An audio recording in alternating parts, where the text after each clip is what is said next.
قصه با نام خدازدی نویری وسیع خدازده بشه از گری کده میده پیش تیتیگله با موماش میشیده موماش همه خندیگو навор сохта шудагии бо дастгирии сайти 1xbet дариҷа коэффициентҳои зиёд ва бонусҳои гуногуна меёбем ки силкаш дар комментария. Ҳамчунин агар бо промокоди ёвонӣ шумо регистратсия кунед барои пардохти аввалин тон 6500 рубл бонус медиҳанд. дар чапои тори мулки ғариб як қисса барои мардуми урӯз қисса бо номи худозадӣ навери васия خدازده بشه از گری کده میده پیش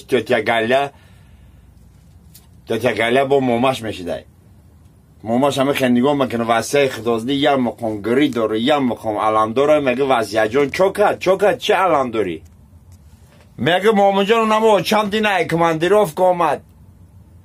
2 روز در خانه بود با رفت یه هفته دیگه با کماندیروف بود آمد تقایی سرگیه ای پلاشت کمان اونو اندریا سپید آورده چی آورده یه مقام قطعی آتم در همو پدیز رست بارد من هیچی نفهمیدم زیخ شدم گری کدم نمیدانم ای آچم سپید کم آورده ای یاد نرسیده باش که ای قدر رزبار دارن برای همو برادرها سلامتی تمنایش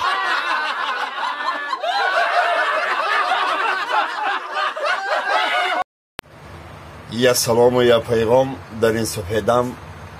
به تمام یار و برادران و برای مردمی که امروز در ملک غریبی قرار دارم بازگشت به وطن نصیب و تمنا می‌سازم. گر بمیرم در غریبی تاجیکستانم بره جسم و جانی خسته‌ای من پیش دوستانم بره گر بمیرم در غریبی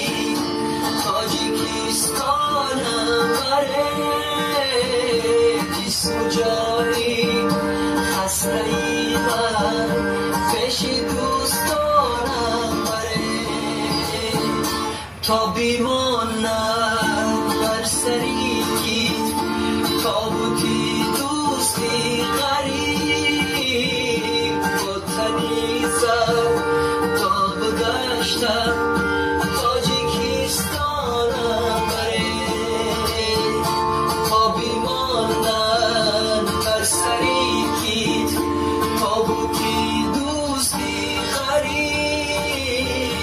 با تنیزم تا بگشتم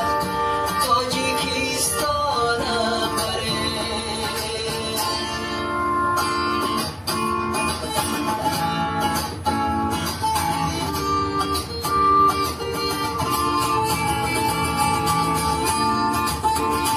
گرچه دیدم در غریبی نامردی زیاد کاغذی نیم کالم بر آچه جانم بره گرچه دیدم در غریبی نامردی زیاد کاغذی نیم کالم بر آچه جانم بره گر بمیرم در غریبی تاجیکستانم بره جسم و جانی خسته‌ای من پیش دوستانم بره تا بیمانم در سری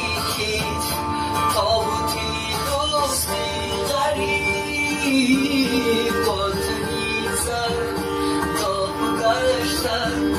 تاجیکستانم بره تاجیکستانم بره بازگشت به وطن نصیب ما و شما سربلند باشه.